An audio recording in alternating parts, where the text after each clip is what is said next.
Ang aking asawa po ay isang seaman. Talagang nire-require po sila ng kanilang medical examination taon-taon. Lately na lang po na ni-require po sila na examination nila para sa Hepa B. At na-surprise po kami nang nalaman namin na reactive po pala sa kanya ang Hepa B. Nag-second opinion po kami sa ibang doktor and then sinabi na wala nang kagalingan ang Hepa B.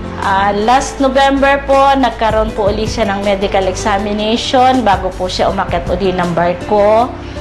And then sa amin pong pagtataka, bakit po kami pabalik-balik na pinababalik ng doktor at 3 beses po uli siyang kinuna ng dugo.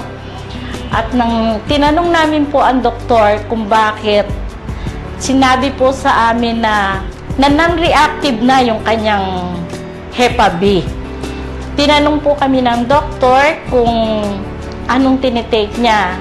At sinabi po namin na complete plus yung white light para po sa liver. And then lately po yung ating C24/7. Naniniwala po kami na sa produkto ng AIM Global ay walang imposible.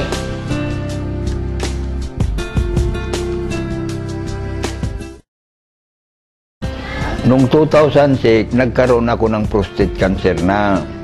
Ngayon, nung paulit-ulit na linalagyan ako ng catheter na hindi ako makaihi, inopera ako doon sa FEO noong May 22, 2009. Pabalik-balik ako sa ospital na for check-up tuwing 2 check-up ng 1 linggo. Wala rin akong walang pagbabago, lalong sumasakit. Maraming klase, mahapdi, makirot, masakit pag lumabas yung ihi ko. Pag huminto yung ihi ko, masakit, makirot, ganun ho. Halos hindi ako makatulog magdamag, nagtitiis lang ako. Lagi akong nakahiga, maski na nung pumunta sila nung dito, hindi ako makatagal ng mga 10 minutes na nakaupo ng ganito. Saka yung pagpunta ko sa FEO, pag pumunta ako, gagastos ako ng 5,000 ting punta ako. Dalawang beses ako pumunta sa loob sa linggo. Kaya ngayon, naghihirap na ako, wala na akong pambili ng gamot ko. Marami akong pinagdanan, ECG, ultrasound, urine culture, PSA. Nung kinukulit ako yung pamangkin ko na mag-take daw ako ng gamot na ito, hindi ko pinapansin. Pero nung talagang mahirapan na ako, sinubukan ko na pumayag ako. Ngayon, binigyan ako ng isang box. Katapos, nung naubos ko yung isang box, medyo gumaang yung pakiramdam ko. Kaya inulit ko na naman, nagpabili naman ako ng isa. Ito, C247, ito ang nagpagaang sa katawan ko, yung sakit ng nararamdaman ko na hapdi, kirot. Dahil po dito, ay nakakalakad na ako, nakakapunta na ako yan, nagkapapasya-pasya ako dito sa lubang bahay ko. Walang paldos siguro ito, kasi naranasan ko na ito. Kaya may papayo ko, yung may sakit, subukan nila. Walang mawawala.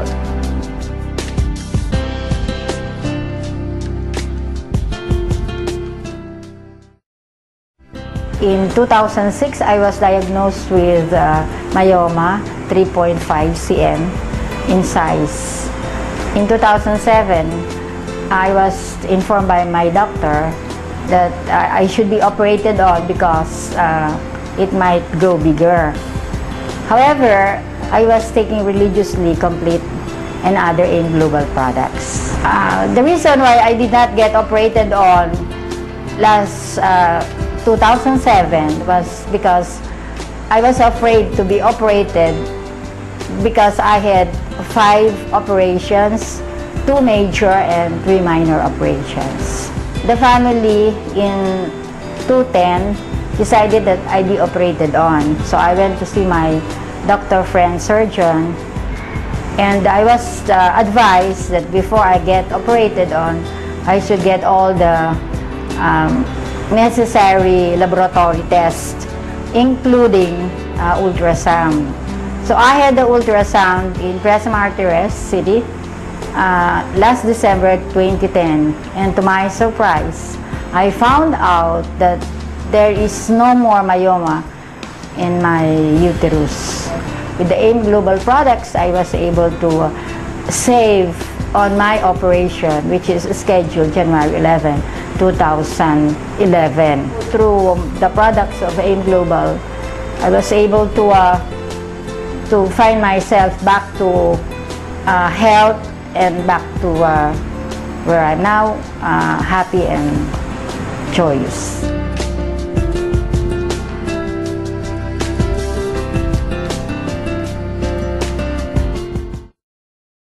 Isa po ako sa napagaling ng Complete. Yun po yung product ng Alliance in Motion Global. Actually, ang kapatid ko po ang nagsimulang gumamit nun. Nabulag po siya for several months, almost 6 months.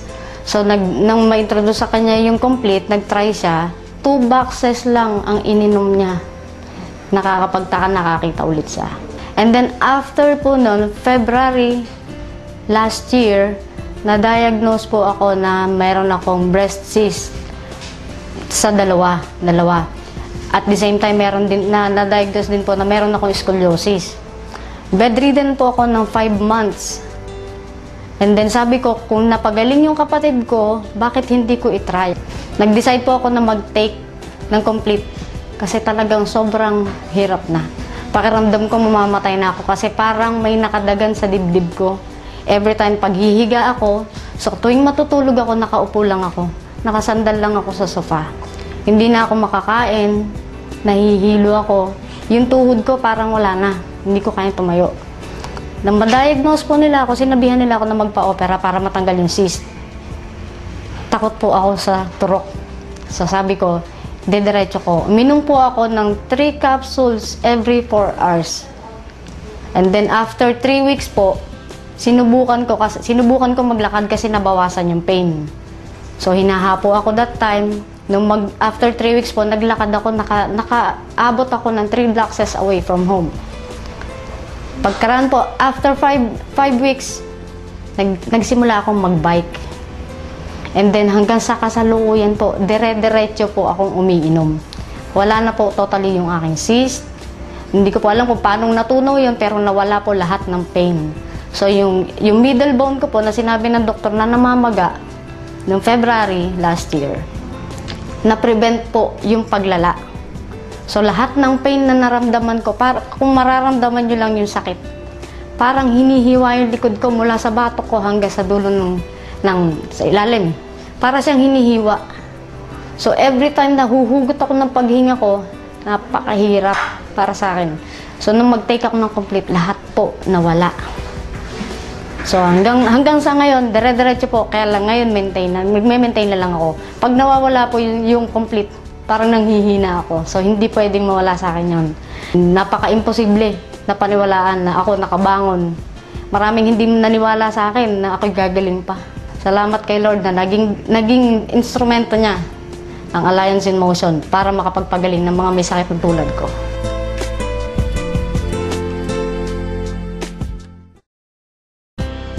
The first time I heard of your product is when his friend introduced it to us.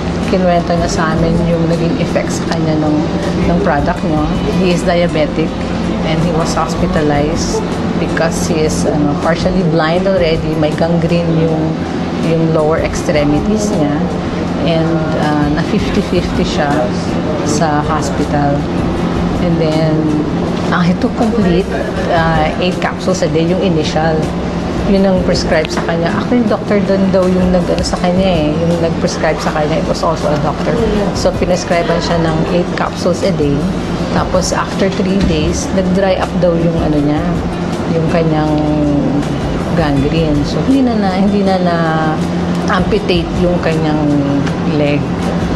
And then, we tried the product first. Bumili siya ng leave-in, yung coffee nyo, and then yung Complete. So, Kasi noon may problem ako sa cyst. I have breast cyst. And then may solid nodule. Multiple. And then one of those was a solid nodule na kailangan nang i-operate. Ayoko magpa-opera. So, I tried it. Kasi I saw it dun sa friend niya na ganun yung drastic yung recovery talaga niya. So, I tried it for yung 1 box lang muna. 1 box is 30 capsules lang. I tried it. Yung 1 box lang na yun, inubos ko. Nagpa-ultrasound ulit ako. It turned out na negative na. Hindi na makita nung doctor sa ultrasound yung nodules. Kaya noon, after that, tinuloy ko yung pag-drink ng complete. It was a vehicular accident that happened October 3 in Daanghare, Alabang, Cavite area. I was driving all alone. There was this. I had that accident, and the next thing I knew, wala na akong malay noon. I ended up here at San Juan de Dios Hospital at the intensive care unit. I didn't know what was happening. It was really painful. And then yun nga, nawalan ako ng malay. But in a way, I was in comatose. He was in the ICU for 9 days. So, wala talaga siyang memory about yung nangyari sa kanya. His brain was swollen. Yung sabi ng doctor, swollen yung brain niya. Ang sabi ng doctor, it will take 6 months daw para makarecover, to remember. Sabi ng doctor. Noon sa ICU, hindi alam nung mga doctors na pinapainom ka siya nung complete. Kasi siya nakita ko yung effect sa akin. So, binigyan ko siya. Remarkable yung yung recovery niya. Gumising siya.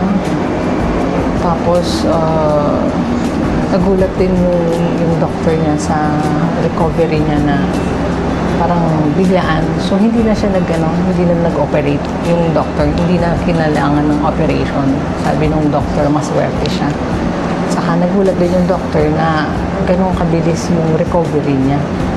Kasi nag-start na nag-swell down yung swelling sa brain niya. He stayed there for 2 more weeks sa hospital niya. Pero during those 2 weeks na yon, nag-improve yung memory niya. Nakilala na niya ako, alam niya yung pangalan ko, alam niya yung pangalan ng mga anak namin, pati yung mother niya, alam niya na yung pangalan. It started sa mga names. He can even text. Naka-text na siya sa hospital, nagulat kami nung nakakatawag siya. Dati nung hindi niya ma-recognize kung ano yung cellphone. Hindi niya alam kung ano tawag dun. Kasi I believe na kaya kahit 2 capsules So kahit na basta regular lang, na continuous din yung intake niya nun, I believe na makaka-recover siya. Saka dati may complaints of headache. Pag medyo late na during the days, masakit yung ulo niya, masakit, saka malabo yung mata niya. Tapos nung C24/7 na yung tinitake niya after a month, mga January na yun, na-observe niya na hindi na sumasakit yung ulo niya. Tapos medyo hindi na ganun kalabo din yung mata niya.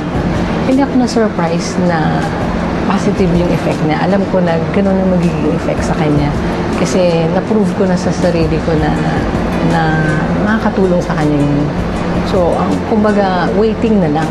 Yung time na lang will tell. Yun na lang inaantay ko, yung time na dumating na makaka-recover siya, na mariregain niya yung memory niya. Ngayon, unti-unti, up to now, nagtitake pa rin siya niyan. 3 times a day na, yung C24/7. Well, I'm glad na merong product na C24/7 na food supplement na that can help us, especially my husband, to recover dun sa temporary na memory loss niya.